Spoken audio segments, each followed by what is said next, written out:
Watch the Party Die. Yeah. Yeah. Serious cut. Yeah, serious cut. It's a serious cut. What was your first reaction when you heard it? My first reaction was just like, yo, the tonality. I think it's time to watch the party die. That tone is almost like somebody tapping on your shoulder and they like, all right, motherfucker, time's up.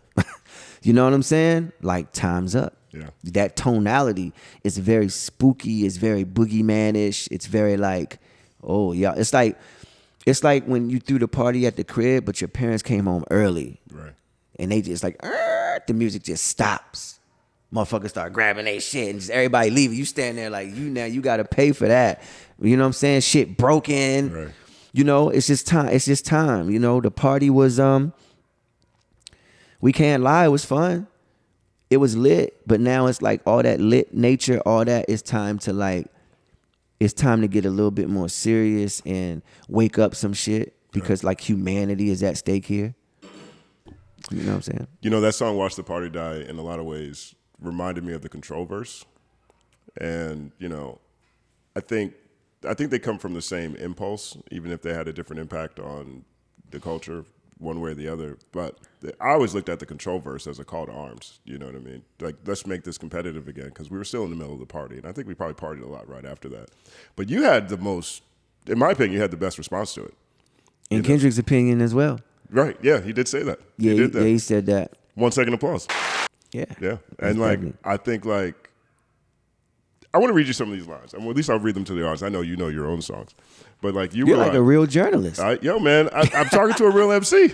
Yo, you bringing back real journalism? Yo, man, can you believe it? Hey, yo, can we get an applause for real journalism? We go. 9 second applause. Real journalism is crazy, dude. Wow.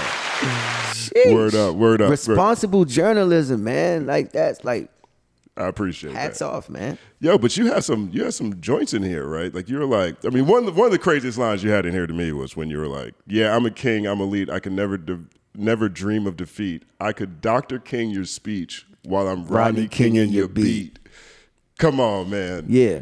Come on, man. Yeah. Again, the word association and then drawing the compare and contrast between the two, which actually are opposing elements, right? I could Dr. King you a speech, right? I have a dream, give you hope. I could give you hope while I'm completely destroying your beat. And then the nature of the comparison between Rodney King and you know, police injustice, right? And police brutality, and Dr. King again, and the whole racial tension between. So all that intertwining is that's the science of what I love. I love to make that.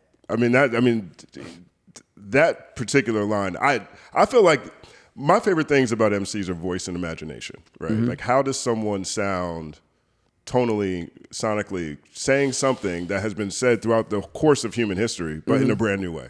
And I feel like this right here is the definition of imagination. Like, I feel like anybody could have made, in the history of hip hop, everybody could have made, anybody after Rodney King could have made this rap, could have laid this bar. Right. But notice the setup bar. I could never what? I could never dream of defeat. Wow. The two elements. One had a dream, one was defeated. Yeah. Right?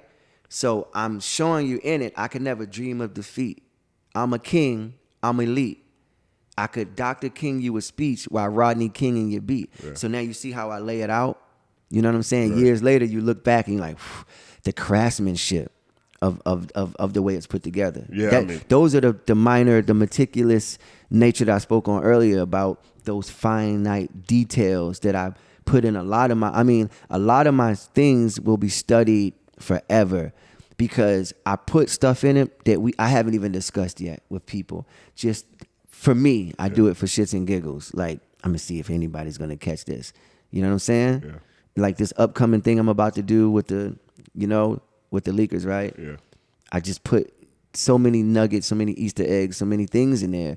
But the nuances of like how I interweave certain things together, we're gonna see if people catch it. If people are back to catching lyrics. I mean, you know, I think this year surprised a lot of people with how many fans were digging into all the layers of this back and forth between Drake and Kendrick, for example. If you look lyrically. Euphoria Yeah. reached number 3. It's a 6-minute deep dive into triple entendres, quadruple entendres. And then, I think we're still seeing that conversation carry on. I personally agree with you. I think we are at that point. And then Drake was rapping. Of you course, know, like the thing that pushes them, right? We go back to that Joning, that Dozens, right? They was playing the Dozens, crazy, right? But for Drake to feel the urgency to be like, and for us to get that cadence from a Drake, who mostly is mainly concerned with like, making the hit record or the more infectious tune, right? Yeah. He was locked in on like flow, delivery, like all the things that I mentioned.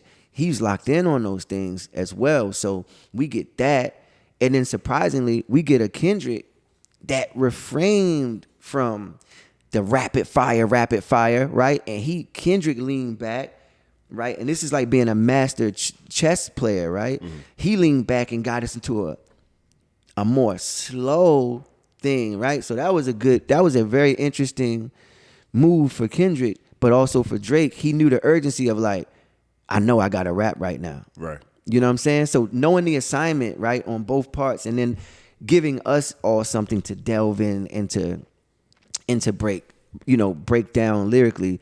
Yeah, that stimulated where we are now. I don't think that excuse me. I don't think that anyone can listen to particularly the second and third parts of Family Matters and not hear some just incredible peak Drake rapping. Like his flow when he is going that second part, and then the transition into Kendrick just opened his mouth. Someone go like that part that gets me every time. He always finds a way. Also, he's a hook master. So like that cadence, someone that had him a Grammy right now, and then the irony of him saying that, knowing like right, and then Euphoria might actually get a Grammy. Right. Well, I think we know Not Like Us is gonna get one. I think we kind of know that. I'm not sure, but I mean, I don't know how it couldn't. It's huge. Right. But also the drop and give me 50, the repetitive nature. Like sometimes I just hear that shit in my head, right? Drop and give me 50, like especially during the time when it was out. But also I hear in my head all the time, rent free, right? What is it? The braids. I hear that. Like I walk around just saying that shit. I'm like, why did I fucking just say that, right? But I hear that shit. I hear the job the Kendrick over my mouth, right? Yeah, I hear that so all the time. you hear it all the time. So that's another thing.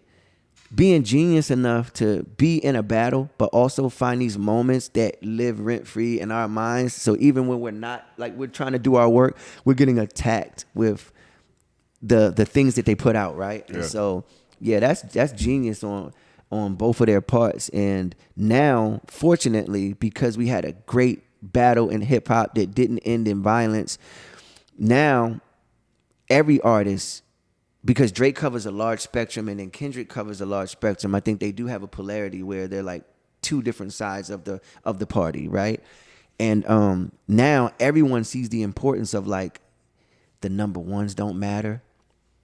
All the success and fame of the Kendrick and the Drake don't really matter, because what mattered most at peak was their ability to joust and to be in combat lyrically. Yeah, and their willingness to do so. At like how Drake was like antagonizing, where you at?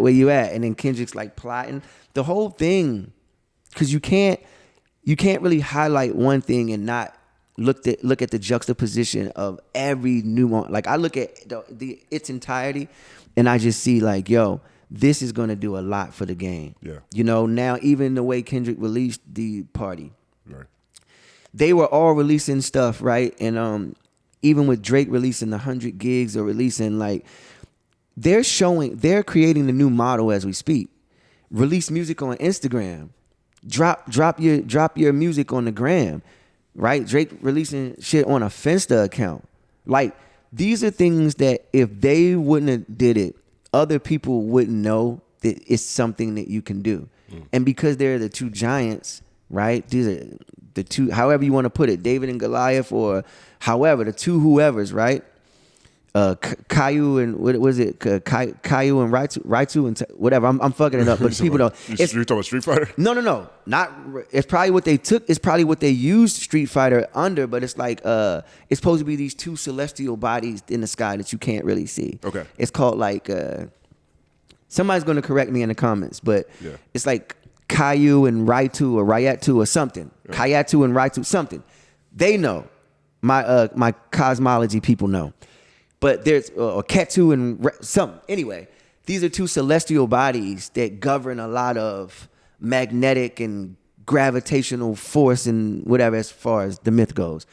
But anyway, those guys being those things, the Goku and Vegeta or whatever, they're creating a new realm of how we can produce music and how we can display music. And that means a lot because guess what? All their making hits or all their relevance didn't mean shit to other people. Now what means most is when they battle, what they created out of the battle. That's what's going to mean most in the next 10 years. What was created in this element of battle is what's going to mean the most. Now, I'm alone on an island to myself every time I say this next thing I'm about to say. But to your point, about all the even the ways they're releasing the tracks are going to have long-reaching impact. Honestly, I like tailor-made freestyle. I'll be straight up. I know that one did not resonate well with a lot of people. Obviously, we're over here on the coast, so it's going to hit differently. But we're thinking about lines that always stand out. Is like when he was. I feel like he captured the perspective of Pac. Maybe his voice, wasn't what people hoped to see in that type of situation. But I feel like his perspective felt like something Pac might say to someone who he's clearly inspired. Like every time I hear that song and Drake goes, what did he say? He said, they said the spirit of Machiavelli is alive and a nigga under 5'5" has got to be you. Yo, I die laughing every single time. I feel like he really captured it. But that's also the first time in a rap battle we've had AI voices. I think that first of all, I think people take shit too serious, right? And what people got to realize is like, yo, Drake is a nigga who do like Saturday Night Live and shit. You know what I'm saying? Or like Mad TV or one of them. He did like one of them, right? He's like a satire dude. And so like, he ain't always taking this shit it ain't all, you know what I'm saying? Like he's fucking around too. And so in that moment, if you can't embrace like the comedic aspect of it, then you're kind of like diminishing the quality of it. Like if you wanted him to go in there and like be exactly Pac or do something like, then you're kind of missing how that hits. And that's also another element of like, I think about like Ludacris or, other artists who are able to display so much character, right, in their artistry. That's just another element of it. I thought this shit was hilarious. And the Snoop and then the thing, and then, what he's saying in it, the hits in it, the jabs in it. Again, like I was thinking about, what is it, the braids? To me, that's Hold on real quick. 4.6 second applause for someone agreeing with me on tailor-made freestyle. This never happened. Yeah, because I'm looking at the whole... I'm looking at it in its entirety, right? Because I'm a fan of hip hop, right? So I'm not like looking at it in a biased nature. I'm looking at the whole thing, like even the things he did in that moment inspired the things that Kendrick did next. And so if you're just, I get it, in fanship, you're just supposed to pick a person, and you're not supposed to, like, I love the whole Jay-Z and Nas thing, right? Even though I was always more of it's weird, I was always more of a Nas fan growing up. Nas was part of my collective Thanos, of MCs. That was my Big L, Nas, like AZ. Like I was more in that spectrum than I was like Jay-Z. But then during the whole thing, I was like very much a Jay-Z fan during the time of their battle. And so it's like, I just enjoyed both of the elements of everything that they both brought. So unpopular opinion, right?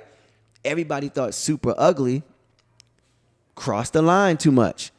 I'm like, I'm all for it because Ether, to me, had some of those line crossing elements, but we love them. You know, you talking about the dick sucking lips, like that's kind of crazy to say to a dude, but we all love it. So I think all's fair in love and war. You know what I'm saying?